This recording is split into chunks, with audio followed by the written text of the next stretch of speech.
WICC 600. Lisa, enjoying the holiday today. This is Ann Karrick, and we're going to talk now to personality hacker, which I love the name all by itself. Joel Markwitt and Antonia Dodge are with us. And first, let me just say good morning to both of you. Good morning, Ann. Good morning. Great to have you here. I'm not sure if this is a first for the station to have you connected by Zoom instead of phone, but I love it. So I'm going to jump right in because, you know, we could spend days talking about personality types and how they interact and all that, and we only have half an hour. So let's start first. If you guys can just give people a quick overview of Myers-Briggs personality types. I've done it at least 3 times. I came out the same thing each time, which I totally agree with. I won't tell you what it is now. I'll tell you at the end. And I did some of the training as well. I found it extremely useful, not only to maybe understand myself better, but also to understand other people in interacting with them. And I usually did it in some sort of a team building, leadership, management type of setting where to help us work together and understand how everybody responds and interacts so that we could move forward on things. Which, saying that, I think Washington should all be signed up for this. But so first, just give people a quick overview of what Myers-Briggs personality types are, what the whole thing's about. Yeah, sure. So Myers-Briggs is a personality typology system that uses patterns of how people think, feel, sense, and intuit to perceive the world, to take in information, and then to evaluate or determine the worth of that information. And so it combines these factors, the thinking, feeling, sensing, and intuiting, in a pattern that ultimately ends up creating 16 different archetypes. And these 16 different personality types diagnose why people, like you mentioned, you used it in an application that was team building. And when you took the test, and I'm assuming you read a profile on it, that there were things that you recognized about yourself, things that gave you ahas about yourself. And then when you talked to somebody else who had done the same experience and they had some ahas about how they operate and work, then you understood them better. And so ultimately, it's a technology that helps us understand more about ourselves. And since we're the centerpiece of literally everything in our lives, the system or model can be used in literally any application. But the application that most people use it in is self-awareness, putting language to things that seem to be, like unconscious for us, patterns right. or behaviors or ways of operating that. Or maybe things that they already noticed but didn't really understand why they did that all the time. Exactly. Yeah. And so once you have language for something, now it feels controllable. Now it feels like something you can do something about, as opposed to just a fish in water where you're completely saturated in it. And so then it's more about being able to control your personality and have your personality as opposed to your personality having you. Yeah. I know when the first time I did it was in college. It was for training for both being a resident assistant and RA and for student government officers. And a lot of the people, like I said, I did mine. I'm like, oh yeah, that's me. But there were other people, they were like distraught that whatever the results came out as, they did not agree. And the biggest one they seemed to have trouble with was whether they were an extrovert or an introvert. Like people, whatever the test indicated they were, there were a lot of people who seemed to violently disagree with that. And do you find that there's one category or another where people are most surprised? Well, I think there's a couple different things. First, tests they always have an error rate. So a lot of Sure. typology, when people get into systems, it's like taking the test is like the starting point, and then they navigate to their what's called a best fit type over some research and sort of figuring things out. Because we come into tests, especially ones that are called forced choice, where you have to like choose A or B, where nobody is either A or B. We're always like a combination of those things. And so your mood and where you're at when you take the test oftentimes very much informs your results. So it's unsurprising when people go away with a type that doesn't fully resonate with them. And that's okay. That doesn't mean that anything is wrong or anything isn't working. It just means that was the mood you were in that day. And so most people find a best fit type through research and not through online tests. Okay.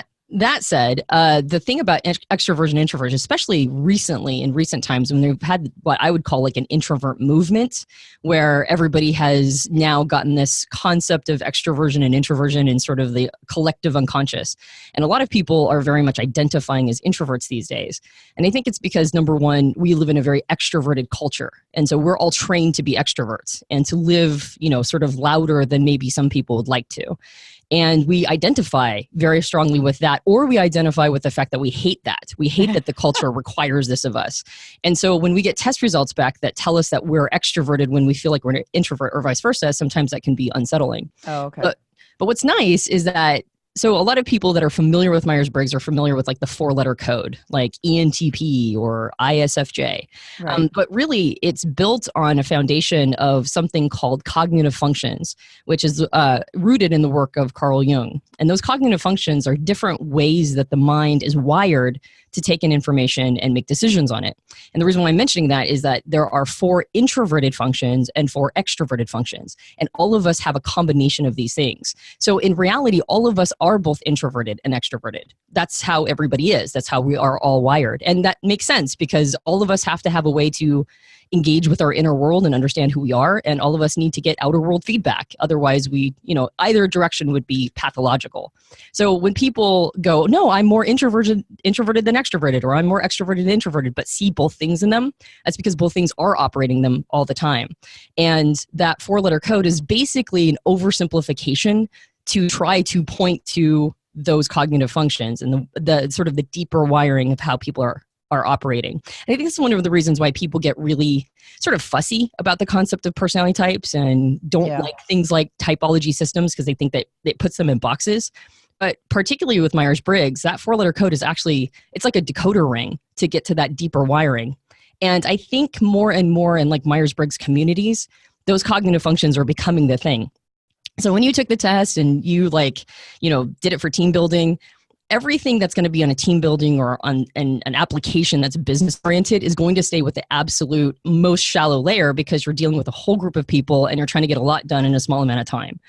But if you crack basically the hood of the car and you go in and see the deeper stuff, there is a lot there and none of it puts people in boxes, but it does help diagnose why we behave the way we behave. Yeah. And I think the first time I did it, I think we spent several days, with like whoever the trainer was, somebody from outside our group who supposedly was an expert on it, but talking about it. And we did different exercises where they grouped us by certain characteristics, like the 4-letter codes you're talking about, before we knew what we were, like just to see how we, so that we could see how we work together with different groupings. And that's what I said. I found it very useful because again, as a resident assistant, you're dealing with all the other students who you're sort of responsible for. So you have all these people and you need to understand how different people respond and react to things. And I think, my family thought it was so interesting when I explained it to them that we went as my parents and my siblings to go have the test so we could see how we work together and why certain people butt heads sometimes on different tasks. You were talking about extrovert and introvert. My memory is that there, as a society, there are many more extroverts than introverts. Is that still considered true, or is that old thinking? So a lot of that comes from basically, if I'm not mistaken, like a single set of research that was primarily focused on kids in high school. And high school is the most extroverted time period in a person's life. So the numbers of introversion, extroversion in society or culture were skewed. And if I'm not mistaken, the best information and the most recent information indicates that it's pretty much a 50-50. 50% are introverted or prefer an introverted attitude or activities and things that allow them to stay in an introverted space. And 50% technology, is this technology adding to that though? Because, if everybody is doing their own thing with their computer and their phone and their tablet, that sort of sounds like an introverted type of lifestyle versus going out and having to actually interact with people in person. So there's I would agree. Yeah. Technology is allowing us to be, I would actually on that level, not necessarily say introverted or extroverted. I would say more social or antisocial. Yeah, I think our culture allows us to be as antisocial as we want to be. And I think that that's one of the big misnomers about typology in particular is that, or extroversion and introversion, is that the assumption is extroversion is about being social and introversion is about being antisocial. But really it's about where you get your energy and which world is the real world to you. Is the inner world the world of your inner terrain and who you are, how you think, feel, all of that stuff? Is that the real world? And when you have to interface with the outside world now, it's exhausting because it's not mirroring back to you how you feel inside. That's more of an introverted attitude.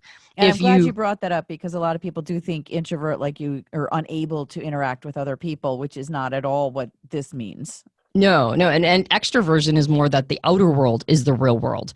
And so you have to go to the outside world to, it's almost like to reconcile your truths. You have to seek them in the outside world. So extroverted activities can be done alone. You're just entering the outside world. You're doing things like maybe getting something done, maybe pushing a project forward.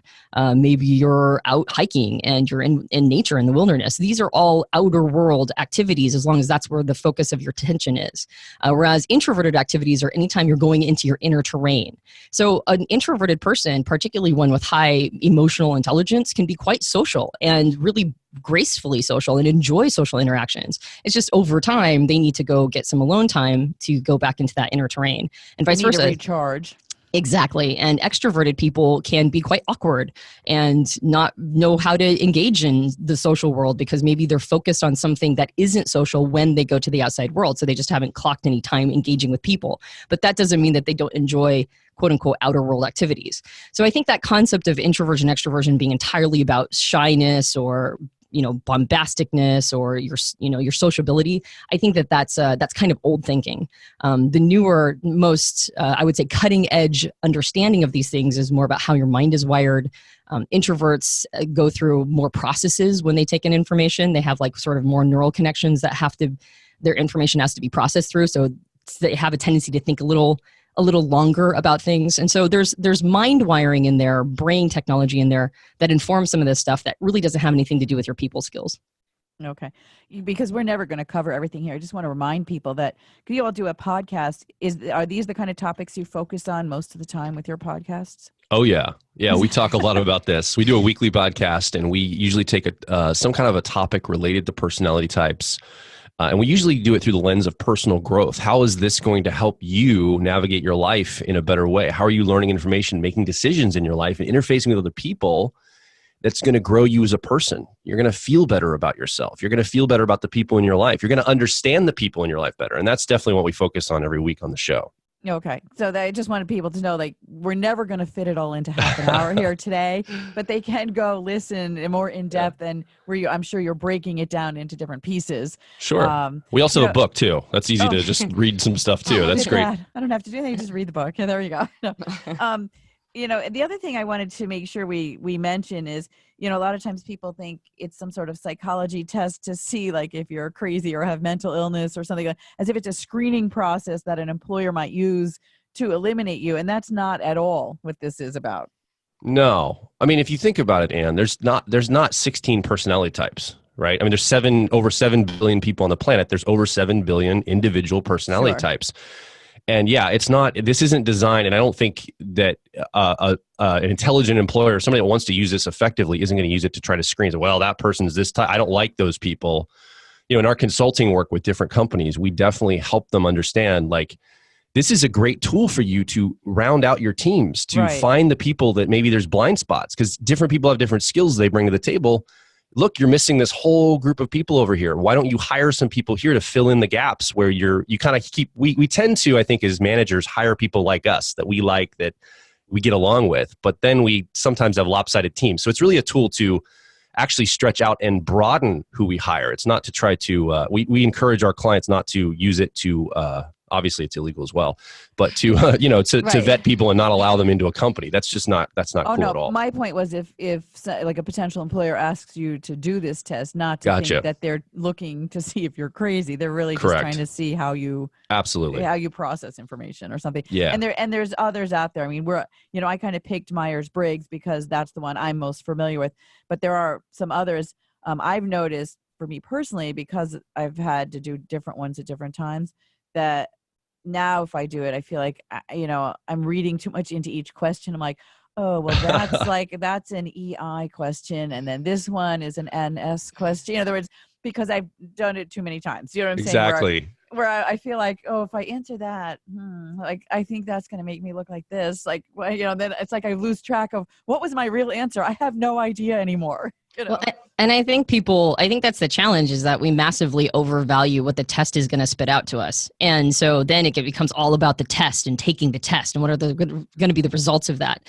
But really, that's just a launching pad to an entire world of very interesting insights into human behavior and, self-discovery. Exactly. Yeah. And so I think when people obsess about the test, then, yeah, it's like it's an instrument, right? Like it's like obsessing about a tool. It's like, okay, but what are you going to do with the tool? Like, how are you going to take it out into the world? And so, yeah, I think when people just focus on that test, and particularly when they get kind of a bad taste in their mouth, like, oh, it didn't spit out the results I want, then I think you can use it that way if you choose to, but you're basically taking a beautiful machine out for like a quick little test drive around the neighborhood. And it's like, okay, well, you can do it that way, but there's so much more capability in that. Sure. All right. We need to take a quick break here. We'll come back and talk more to Personality Hacker. We have Joel Mark Witt and Antonia Dodge on the phone, or not even on the phone, I'm sorry, via Zoom with us talking about personality types. We'll be right back to continue the conversation here on WICC 600. You've read and heard from all the others. Now the real story on today's biggest topics. The Lisa Wexler Show, WICC 600. And again, Lisa's enjoying the day off. I'm Ann Karrick. We're talking to Personality Hacker, which better known as Antonia Dodge and Joel Mark Witt. So before we go to the news at the top of the hour, if somebody's been listening, I'm sure if they've done it, they know what we're talking about. If they've not ever done something like this, they're probably lost. But if they're interested, what's the best way for them to go ahead and, find out more? Or I know there's online tests that you can do. They're not probably as extensive as the ones I did, where it was the environment with somebody who was running the whole program. But, where should somebody go if they think, gee, this sounds kind of interesting, I'd like to know more about this? Yeah. I mean, of course, I'm going to mention that they can come to our website just because that's where we're living. So, personalityhacker.com, just how it sounds. And we actually do have an online test. Again, there's an error rate in every test, even the official Myers-Briggs test, because there's a bunch of online tests. There's an official administrative test. Any test is going to have an error rate. And what we encourage people to do is start with a test. And then if that doesn't resonate with you, continue to learn and try to find what's your best fit type. Don't just take a test results if it's not resonant with you as your personality. And I think that's a good starting point, is to take, go ahead and take an online test that looks like from a reputable company. You don't have to just take ours. It could be any one of them. And that's a great starting point, quite frankly. And if somebody wants to do this, maybe like for an office or for some sort of organization, like where it's going to be a large group of people, where do they go about finding someone who can come in and not just to do the test, but can sort of go into more in-depth explanation of how to use that information now that you have it? Yeah, I think, we do consulting with companies and corporations and businesses and nonprofits and there's a lot of practitioners that do these kind of things. So typically in any city, in any place that you live, you have there, if you do an online search, Myers-Briggs Consulting or Myers-Briggs Corporate, there's going to be people that are certified in your area that can come in and do work with you. And that's something that we've done. We've consulted with all sorts of different companies like Zappos, American Express, Oracle. We've done a lot of different corporate consulting things to help teams function better. And that's something that is really useful in that. Yeah, and that's what I said. I find it very useful. I told you I wasn't going to say what I was up front, but I have to in order to make my next comment. I'm an INTJ, and I know my best friend from college is the exact opposite, ESFP. And so even, I know, even when we get together now, sometimes, after like a day full of things and she has something else she wants to do. And she'll probably ask me like 3 times. I'm like, no, I'm good. Just go, and then all of a sudden she'll be like, oh, you need to take care of your I tendencies. I'm like, exactly. And she's like, all right, I'll see you later. I'm like, have fun, go to it. And it's just because we've both done it. I can't tell you how many times that's happened, like in the years since I've been in college, where it's like, as I said, it takes her 3 questions each time. And then she's like the light bulb goes on, like, oh, no, wait. And just like she's had enough. And now she needs a little time by herself to recharge. And I'm perfectly happy that she go and do something else. Yeah. It's not that I want her to stay and chill and unwind. She doesn't need to unwind. She's ready to go. I'm like, go have a great time. I want to hear all about it later. Well, that's great, right? Because you have that interfacing ability. Yeah, exactly. You would be a prime candidate. It kind of that makes sense why you were asking about introversion, extroversion questions, because as an introvert with the career you have right now, it probably feels almost like those two things don't reconcile. Like you have a career where you have to talk and you have to come up with quick thoughts and you have to be entertaining, and yet you're an introvert that needs to go have your alone time. And so, yeah, those clearing up some of those misnomers about what those things mean can be really powerful for a person, because then, like somebody like you that's an introvert that needs permission to go take that alone time, something like this might be the first time you got the permission to do it, right? Because I think that's the most powerful component. Part of it, yeah. I mean, I know in the initial training, like the first time when nobody knows anything, like we'd never heard of it, and I didn't know what I was, that was a training that went on, I think, for probably like 15, 16 days straight, kind of in the same room with almost the same people. Wow. Yeah, it was multiple things. It wasn't just Myers-Briggs. It was a whole bunch of stuff. Right. But the Myers-Briggs was done like at the weekend in the middle of that long stretch, and one of the things the trainer said was, if I said right now, hey, let's all go over to the apartments, we'll get pizza, we'll have a party around the pool. And I think I turned to the person sitting next to me, like under my breath said, just shoot me. Like, yeah. Like I just want to go back to my room and be left alone. And he said, the extroverts are saying yes. And the introverts are saying like, I couldn't think of anything I'd like to do less, and I know that people who meet me, especially through this career, do not believe me ever that I'm an introvert, because they see me emceeing event. They see me, anchoring the news, hosting a show, mingling at a party, like representing somebody I work for, and they're like, there's no way you're an introvert. I'm like, you're missing the point. I said, it's not that I don't enjoy that and I like doing it, but, I get to a limit, and I've said the other thing for me is, that if I know, let's say for 2 weeks, I'm going to be doing all sorts of things that are more extrovert in nature, I can sort of pace myself. But if somebody came to me at the end and said, we need you to do 2 more days, I might be like, I can't do it, Yeah. I think because I've paced myself, and now I'm like, okay, I'm like, I have my eye time like in sight and you're taking it away from me. Now I might have a problem. Yeah, like you apportioned it out carefully, and if you add more to that, you did not factor for that. You don't have anything for the swim back, so to speak. Exactly. But I think typology is best understood when it's less about an individual's capacity and capability than it is about things like their needs and giving themselves permission to get those needs met. Okay. All right, we do have to check the news. I want to say thank you again. Personalityhacker.com if you want to find out more. Joel, Mark, Witt, Antonia Dodge, thank you so much for being here. It is time for the news at WICC 600, and then we will be talking about healthcare right here.